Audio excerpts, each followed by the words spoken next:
আল্লাহ পাক রব্বুল আলামিন যাদেরকে নামাজ পড়ার তৌফিক দান করছেন তাদের উদ্দেশ্যে একটি কথা বলবো।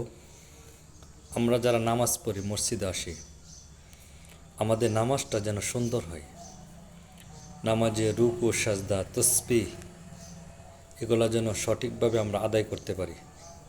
যারা তো সঠিকভাবে আদায় করি আলহামদুলিল্লাহ, যারা করি না তারা প্রত্যেক মসজিদের ইমাম সাহেব, মুয়াজ্জিন সাহেব তাদের কাছে বসে আমাদের রুকু, সাজদাগুলা এবং তসবিহগুলা এবং নামাজের সূরাগুলা, অর্থাৎ সূরা ফাতিহার সাথে যে সূরাগুলো আমরা পড়ব সেগুলো যেন আমরা ইমাম মুয়াজ্জিনের কাছে বসে সঠিকভাবে, শুদ্ধভাবে ঠিক করে নিই।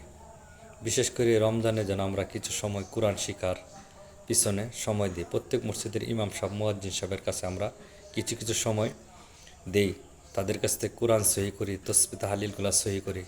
যেহেতু আমরা নামাজ পড়ি, সেই নামাজটা যেন সুন্দর হয়, নামাজটা যেন কবুল হয়।